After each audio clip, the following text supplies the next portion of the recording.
আসসালামু আলাইকুম everyone, success 7x official YouTube চ্যানেলে আপনাদেরকে স্বাগতম।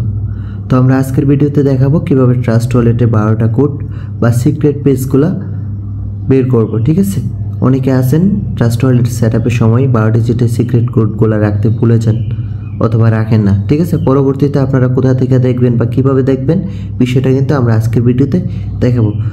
তো 12টা কোড দেখার জন্য ফার্স্ট অফ অল আমরা আমাদের যে ট্রাস্ট ওয়ালেট অ্যাপস আছে, ট্রাস্ট ওয়ালেট অ্যাপসে প্রবেশ করে নেব।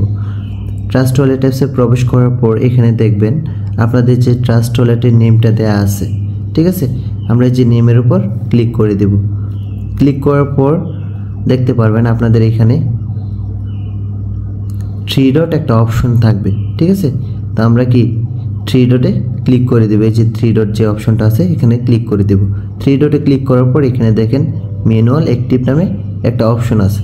ঠিক আছে, তো আপনাদের যাদের ম্যানুয়ালটা অ্যাক্টিভ করা নাই, আমাদের যে সাকসেস অফিশিয়াল যে টেলিগ্রাম চ্যানেলটা আছে ওই চ্যানেলে গিয়ে ভিডিওটা দেখে কি আপনারা অ্যাপসটা ওপেন করে নিতে পারবেন বা অ্যাক্টিভ করে নিতে পারবেন। ঠিক আছে, তো যেহেতু আমাদের এখানে অ্যাক্টিভ করা আছে তো আপনারা কি করবেন, এই যে অ্যাক্টিভে ক্লিক করে দিবেন। অ্যাক্টিভে ক্লিক করার পর এখানে দেখেন আপনাদের যে ফোনের যে পাসওয়ার্ডটা দেওয়া থাকবে 6 ডিজিটের অথবা ফোনের যে ফিঙ্গারটা দেওয়া থাকবে এই ফিঙ্গারটা কি দিয়ে দিবেন।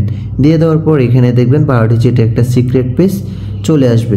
ঠিক আছে, মূলত এই যে পাসওয়ার্ডগুলো এগুলো কিন্তু আমাদের যে ফোর্সেস যে অ্যাকাউন্টটা আছে এই অ্যাকাউন্টের পরবর্তীতে হারিয়ে গেলে অথবা নষ্ট হয়ে গেলে আপনার ফোনটা এটা কিন্তু কাজে লাগবে। ঠিক আছে, তো অবশ্যই আমরা এটা সিকিউর কোনো একটা জায়গায় রাখবো, যেমন আমাদের ফোনে নোটবুক আছে অথবা গুগল ড্রাইভ অথবা আপনাদের যে সিকিউর জায়গাগুলো আছে, সেকেন্ড করে মেসেঞ্জার আইডি থাকলে ওইখানে কিন্তু আপনারা চাইলে রাখতে পারেন। ঠিক আছে, পরবর্তীতে যেন আপনার ফোনটা হারাইলে অথবা নষ্ট হয়ে গেলে পাওয়া যায়।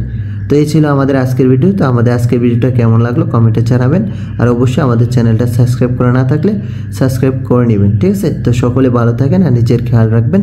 আল্লাহ হাফেজ, আসসালামু আলাইকুম।